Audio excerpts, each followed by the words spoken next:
2026 April മാസം 9-ാം തീയതി നമ്മുടെ സംസ്ഥാന നിയമസഭയിലേക്കുള്ള തെരഞ്ഞെടുപ്പ് നടക്കാനായിട്ട് പോവുകയാണ്. ഇതൊരു രാഷ്ട്രീയ പോരാട്ടമാണ്. നമ്മുടെ സംസ്ഥാനത്ത്, നമ്മുടെ നാട്ടിൽ ഉൾപ്പെടെ വികസനം വേണോ, ജനക്ഷേമം വേണോ എന്ന് നാം തീരുമാനിക്കുന്ന തിരഞ്ഞെടുപ്പാണ് ഇത്.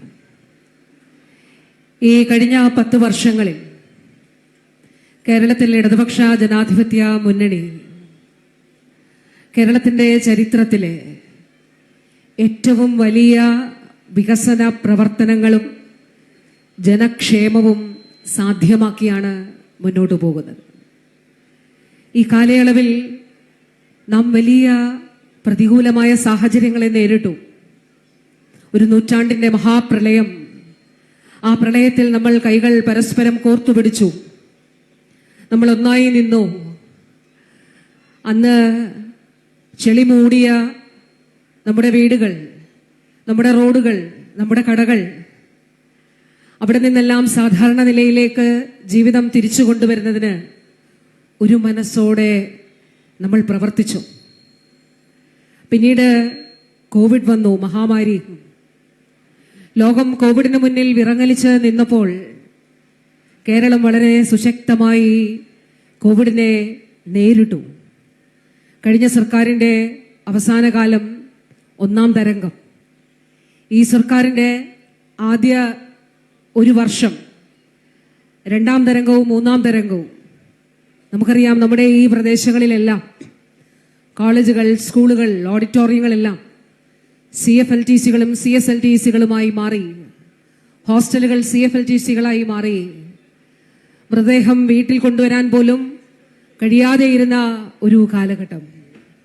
അവിടെ നിന്ന് നമ്മൾ മഹാമാരിയെ ലോകത്തിന് മാതൃക തീർത്തുകൊണ്ട് വളരെ ശക്തമായി, ഭദ്രമായി നേരിട്ടു. ഏറ്റവും ഒടുവിൽ കണക്കുകൾ വരുമ്പോൾ നമ്മൾ കാണുന്നു, ഏറ്റവും മികച്ച നിലയിൽ കോവിഡ് മരണനിരക്ക് രേഖപ്പെടുത്തിയ സംസ്ഥാനം, ഏറ്റവും കൃത്യമായി രേഖപ്പെടുത്തിയ സംസ്ഥാനം കേരളമാണ്. ഏറ്റവും കുറവ് മരണനിരക്കുള്ള സംസ്ഥാനവും കേരളമാണ്. പ്രതികൂലമായ സാഹചര്യങ്ങളിൽ അതിജീവിക്കുന്നതിന്, അതോടൊപ്പം തന്നെ ഈ കാലഘട്ടത്തിൽ നമ്മൾ സാധ്യമാക്കുന്ന വികസന പ്രവർത്തനങ്ങൾ തടസ്സപ്പെടുത്തുവാൻ ശ്രമിച്ചപ്പോഴുമൊക്കെ അതിനെ മറികടക്കുവാൻ ഒപ്പം നിന്ന എൻ്റെ എല്ലാ പ്രിയപ്പെട്ടവരോടും ഹൃദയാഭിവാദ്യങ്ങളും നന്ദിയും ആദരവും ഈ അവസരത്തിൽ അറിയിച്ചു കൊള്ളട്ടെ. 10 വർഷം മുൻപത്തെ കേരളത്തെക്കുറിച്ച് നമുക്കൊന്ന് ചിന്തിക്കാം.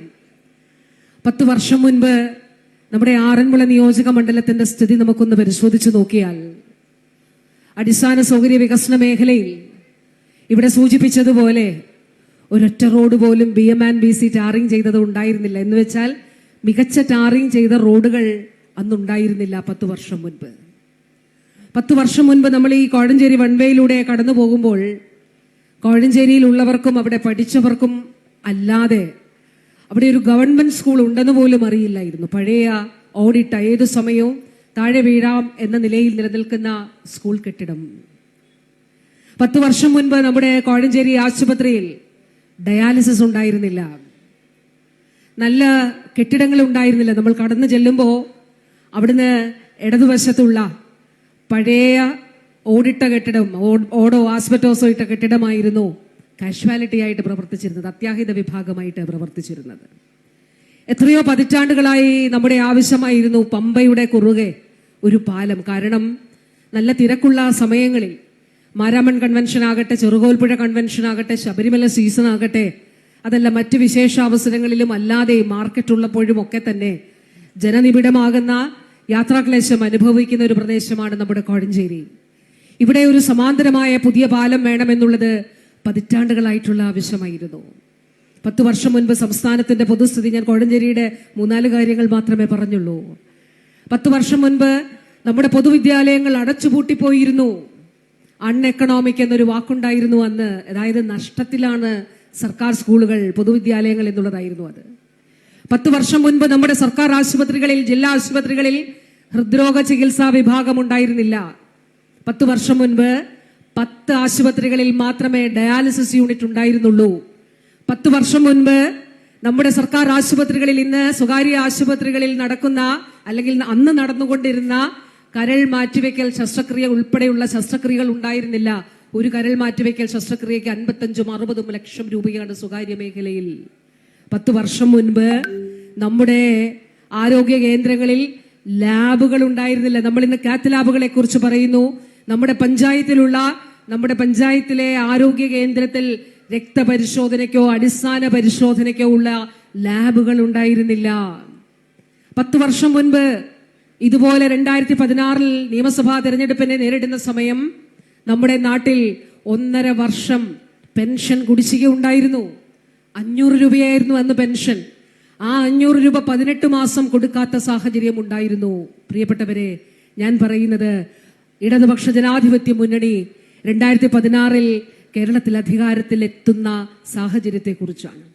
സമസ്ത മേഖലകളിലും കേരളം പിന്നോട്ട് പോയ ഒരു സാഹചര്യമാണ് ഉണ്ടായിരുന്നത്. അവിടെ നിന്നാണ് നമ്മൾ തുടങ്ങുന്നത്.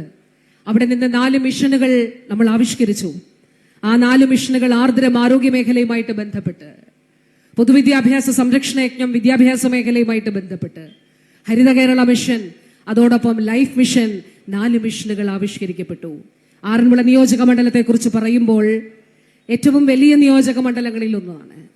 12 പഞ്ചായത്തുകളും ഒരു മുനിസിപ്പാലിറ്റിയുമാണ് നമ്മുടെ ഈ നിയോജക മണ്ഡലത്തിലുള്ളത്. ഇരവിപേരൂർ പഞ്ചായത്തിൽ അങ്ങ് വള്ളംകുളം പാലം മുതൽ അച്ചൻകോവിൽ 6 വരെ, കുമ്പഴ വരെ നീളുന്ന, അതോടൊപ്പം കുളനട മുതൽ അങ്ങ് നാരങ്ങാനം കടമനിട്ട ക്ഷേത്രം കഴിഞ്ഞ് അങ്ങ് വാഴക്കുന്നം വരെ നീണ്ടു നിൽക്കുന്ന വലിയ നിയോജക മണ്ഡലം. നമുക്ക് ഒരുപാട് ആവശ്യങ്ങൾ ഉണ്ടായിരുന്നു. നമുക്ക് നല്ല ആശുപത്രികൾ വേണം. നമ്മൾ ഇവിടെ നിന്നൊരു നെഞ്ചുവേദന ഉണ്ടായാൽ നമ്മൾ പൊയ്ക്കൊണ്ടിരുന്നത് കോട്ടയം മെഡിക്കൽ കോളേജിലേക്കാണ്. പത്തനംതിട്ടയിൽ നിന്നൊരാൾ കോട്ടയം മെഡിക്കൽ കോളേജിലേക്ക് പോയാൽ കോഴഞ്ചേരിയൊക്കെ പിന്നിട്ട് പോകുമ്പോഴേക്കും ഒരു പക്ഷേ ജീവൻ നഷ്ടപ്പെട്ടിട്ടുണ്ടാകും. സാധാരണക്കാരുടെ മക്കൾക്ക് പഠിക്കുവാൻ നല്ല സ്കൂളുകൾ വേണം എന്ന് നമ്മൾ ആഗ്രഹിച്ചു. പ്രവാസികൾ ധാരാളമുള്ള ജില്ലയാണ് പത്തനംതിട്ട ജില്ല. അവരുൾപ്പെടെ നാട്ടിൽ വരുമ്പോൾ നമ്മുടെ തൊഴിലാളി സഹോദരങ്ങൾ, നമ്മുടെ കർഷക സഹോദരങ്ങൾ, സാധാരണക്കാരായിട്ടുള്ള ആളുകൾ, മാതാപിതാക്കൾ, പ്രായമുള്ള ആളുകൾ ധാരാളമുള്ള താമസിക്കുന്ന സ്ഥലമാണ്. മാതാപിതാക്കൾ, പേരൻസ് ഒറ്റയ്ക്കും ഒക്കെ താമസിക്കുന്ന സ്ഥലമാണ് നമ്മുടെ പ്രദേശം. അവരൊരു റോഡിലൂടെ യാത്ര ചെയ്യുമ്പോഴൊക്കെ നല്ല റോഡ്, സ്മൂത്തായിട്ട് പോകുന്ന, വാഹനം പോകുന്ന ഒരു റോഡുകൾ വേണം എന്ന് ആഗ്രഹിച്ചിരുന്നു. പ്രിയപ്പെട്ടവരെ, ഇന്ന് നമ്മൾ സംസാരിക്കുമ്പോൾ 2016 ആറന്മുള നിയോജക മണ്ഡലത്തിൽ BMC ടാറിംഗ് ചെയ്ത റോഡുകളുടെ എണ്ണം 0 ഇന്ന് ആറന്മുള നിയോജക മണ്ഡലത്തിൽ മേജർ റോഡുകൾ 80 എണ്ണം BMC ടാറിംഗ് പൂർത്തീകരിക്കുവാൻ നമുക്ക് കഴിഞ്ഞു. അന്ന് 10 വർഷം മുൻപ്, നമ്മൾ അതിനു മുൻപുള്ള ഒരു 10 വർഷം ആലോചിച്ചാൽ ഒറ്റ പാലം പോലും നിർമ്മിക്കാത്തൊരു കാലഘട്ടമാണ് അത്. പക്ഷെ ഇന്ന് നോക്കൂ, ഇന്ന് നമ്മുടെ കോഴഞ്ചേരി പാലം, അതിനു മുൻപ് ആദ്യം നമ്മൾ നിർമ്മിച്ചത് പമ്പയ്ക്ക് കുറുകെയുള്ള ആഞ്ഞിലിമുട്ടിക്കടവ് പാലമാണ്. ആഞ്ഞിലിമുട്ടിക്കടവ് പാലം, കോഴഞ്ചേരി പാലം, മണ്ണാക്കടവ് പാലം, വയറപ്പുഴ പാലം, കോട്ടപ്പാലം, പുതുക്കുളങ്ങര പാലം, അങ്ങനെ കരിയിലമുക്ക് പാലം, അങ്ങനെ തുടങ്ങി 8-9 പാലങ്ങൾ ഈ കാലഘട്ടത്തിൽ നമുക്ക്. ഇതിൽ വയറപ്പുഴ മാത്രമാണ് ഇനി ഏതാനും മാസങ്ങൾ, ഒരു 7 മാസങ്ങൾ എടുക്കുകയുള്ളൂ. അവിടെ ഇപ്പോൾ ഉത്സവം നടക്കാനായിട്ട് പോവുകയാണ്. അടുത്ത ഉത്സവത്തിന് മുൻപ് ഇപ്പുറത്ത് കുളനട, അപ്പുറത്ത് പന്തള മഹാദേവ ക്ഷേത്രമാണ്. 100 വർഷത്തെ പഴക്കമുണ്ട് ആ നാടിന്റെ ആവശ്യത്തിന്. കാരണം പന്തള മഹാദേവ ക്ഷേത്രത്തിൽ ഉത്സവം നടക്കുമ്പോൾ ഇവിടെ നിന്ന് ആളുകൾ കിലോമീറ്ററുകൾ സഞ്ചരിച്ചാണ് അവിടേക്ക് പോകേണ്ടിയിരുന്നത്. അപ്പോ നമ്മൾ രേഖകളിൽ വായിക്കുന്നു, ശ്രീമൂലം പ്രജാസഭയിൽ അംഗമായിരുന്ന സരസകവി മൂലൂർ, അദ്ദേഹം ശ്രീമൂലം പ്രജാസഭയിൽ എഴുന്നേറ്റ് നിന്ന് പറഞ്ഞിട്ടുണ്ട്, ഇവിടെ വയറപ്പുഴയിൽ ഒരു പാലം വേണം എന്നുള്ളത്. 100 വർഷം മുൻപത്തെ രേഖകളാണ്. അത് നമ്മൾ യാഥാർത്ഥ്യമാക്കി. ഇന്ന് ബഹുമാന്യനായ മുൻ ധനകാര്യ വകുപ്പ് മന്ത്രി ഡോക്ടർ തോമസ് ഐസക് ഇവിടെയുണ്ട്. ഞാൻ ഓർക്കുന്നു, കഴിഞ്ഞ സർക്കാരിന്റെ കാലത്ത് ഇത് അവിടേക്ക് കൊണ്ടുപോകുമ്പോൾ അതിൽ യാതൊരു തടസ്സവുമില്ലാതെ അന്ന് 10 കോടി രൂപ അനുവദിക്കുന്നതിന് വേണ്ടി അദ്ദേഹം ആ പേപ്പർ ഒപ്പിട്ട് തന്നതിന്റെ ഫലമായിട്ടാണ് ഇന്ന് നമുക്കവിടെ വയറപ്പുഴയിൽ പാലം അവിടെ പൂർത്തിയായിക്കൊണ്ടിരിക്കുന്നത്. മണ്ണാക്കടവിലെ പ്രദേശത്തെ ജനങ്ങളുടെ നിരന്തരം ആവശ്യമായിരുന്നു അവിടെ ഒരു പാലം വേണം എന്നുള്ളത്. അത് യാഥാർത്ഥ്യമായപ്പോൾ ഒരു നാടൊന്നാകെ ഇളകി വന്നു. ജാതിമത ഭേദമന്യേ, രാഷ്ട്രീയ ഭേദമന്യേ അവിടെ പായസം വെച്ചു, പരസ്പരം സന്തോഷം പങ്കുവച്ചു. കാരണം അവർക്ക് സാധാരണക്കാരായ മനുഷ്യർക്ക് പന്തളത്ത് പോകുന്നതിനും മറ്റും ഒരുപാട് കിലോമീറ്ററുകൾ സഞ്ചരിക്കേണ്ടിയിരുന്നു. 10 വർഷം മുൻപ് നമുക്കിപ്പം നിലവിലുണ്ടായിരുന്ന പോലീസ് സ്റ്റേഷനുകളൊക്കെ ഒരുപാട് വർഷങ്ങൾക്ക് മുൻപ് ഇവിടെ സ്ഥാപിതമായിട്ടുള്ളതാണ്. ഈ കാലഘട്ടത്തിൽ നമ്മുടെ നിയോജക മണ്ഡലത്തിൽ പുതിയ പോലീസ് സ്റ്റേഷനുകൾ ഇലവന്തിട്ടയിൽ ഉൾപ്പെടെ, കോയിപ്പുറത്തും പത്തനംതിട്ടയിലും ഒക്കെ പുതിയ ആറന്മുളയിലും ഉൾപ്പെടെ പുതിയ സ്റ്റേഷനുകൾ നിർമ്മിക്കുന്നത്, അതായത് പുതിയ കെട്ടിടങ്ങൾ ഉൾപ്പെടെ നിർമ്മിക്കുന്നതിന് നമുക്ക് സാധിച്ചു. ഈ കാലഘട്ടത്തിൽ നമ്മുടെ പത്തനംതിട്ട ജില്ലയെ സംബന്ധിച്ച് നമ്മൾ നോക്കുമ്പോൾ, ആറന്മുള നിയോജക മണ്ഡലത്തെ നമ്മൾ പരിശോധിക്കുമ്പോൾ, സ്കൂളുകൾ നമ്മുടെ തൊട്ടടുത്തുള്ള കോഴഞ്ചേരി സ്കൂളിന് 6 കോടി രൂപ കിഫ്ബിയിലൂടെ അനുവദിച്ചുകൊണ്ടാണ് പുതിയ ബഹുനില കെട്ടിടം യാഥാർത്ഥ്യമാക്കിയത്. കോഴഞ്ചേരി സ്കൂൾ മാത്രമല്ല, കടമ്മനിട്ട സ്കൂൾ, നമ്മുടെ പ്രിയപ്പെട്ട കവി കടമ്മനിട്ട ഉൾപ്പെടെ പഠിച്ച കടമ്മനിട്ട സ്കൂൾ 6 കോടി രൂപയ്ക്ക് ബഹുനില കെട്ടിടം അവിടെ യാഥാർത്ഥ്യമാക്കി. ഓരോ പഞ്ചായത്തിലും, ഇരവിപേരൂർ മുതൽ അങ്ങ് പത്തനംതിട്ട വരെ എല്ലാ തദ്ദേശ സ്ഥാപനങ്ങളിലും സ്കൂളുകളിൽ പുതിയ സ്കൂളുകൾ, കുളനടയിൽ പഞ്ചായത്ത് സ്കൂളിന് പുതിയ 2 ബ്ലോക്കുകൾ, ചെന്നീർക്കരയിൽ MLA ഫണ്ട് വെച്ചുകൊണ്ട് സ്കൂൾ അനുവദിച്ചു. മല്ലപ്പുഴശ്ശേരി, നെല്ലിക്കാലായി ഉൾപ്പെടെ MLA ഫണ്ട് വെച്ചുകൊണ്ട് പുതിയ സ്കൂൾ അനുവദിച്ചു. ഇരവിപേരൂർ, കോയിപ്പുറത്ത് ഏതാനും ആഴ്ചകൾക്ക് മുൻപ് സംസ്ഥാന സർക്കാരിന്റെ പൊതുവിദ്യാഭ്യാസ വകുപ്പിന്റെ ഫണ്ടിൽ നിന്ന് തുക അനുവദിച്ചുകൊണ്ട് അവിടെ സ്കൂൾ കെട്ടിടം യാഥാർത്ഥ്യമാക്കുകയുണ്ടായി. വില്ലേജ് ഓഫീസുകൾ, സ്മാർട്ട് വില്ലേജ് ഓഫീസുകൾ യാഥാർത്ഥ്യമാക്കി. 8 സ്മാർട്ട് വില്ലേജ് ഓഫീസുകൾ യാഥാർത്ഥ്യമാക്കാൻ കഴിഞ്ഞു.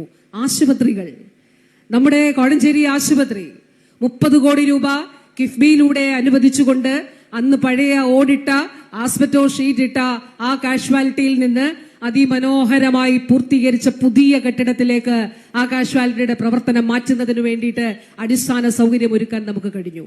പുതിയ ജീറിയാട്രിക് വാർഡ്, നമ്മുടെ മാതാപിതാക്കൾക്ക് അവർക്ക് പ്രായസംബന്ധമായിട്ടുള്ള അസുഖങ്ങൾ ഉണ്ടെങ്കിൽ അവർക്ക് മറ്റു രോഗികളിൽ നിന്ന് വ്യത്യസ്തമായി പരിചരണം ലഭിക്കുന്നതിന് വേണ്ടി ജീറിയാട്രിക് വാർഡ്, അതുപോലെ കണ്ണിന് മാത്രം ഓപ്പറേഷൻ സാധ്യമാകുന്ന പുതിയ ഒഫ്താൽമോളജി വിഭാഗം, ഗർഭിണികൾക്ക്, ശിശുക്കൾക്ക് വേണ്ടി പ്രത്യേകമായ ഗൈനക്കോളജി വിഭാഗം, ദേശീയ ഗുണനിലവാര സർട്ടിഫിക്കേഷൻ അനുസരിച്ച് ലേബർ ഉൾപ്പെടെയുള്ള ഡെലിവറി ഉൾപ്പെടെയുള്ള എല്ലാ സൗകര്യങ്ങളും വളരെ ശാസ്ത്രീയമായി നടത്തുന്നതിന് വേണ്ടിയിട്ടുള്ള ലക്ഷ്യ സ്റ്റാൻഡേർഡ്സ് പ്രകാരമുള്ള സൗകര്യങ്ങൾ നമ്മൾ ഇവിടെ ഒരുക്കുകയുണ്ടായി.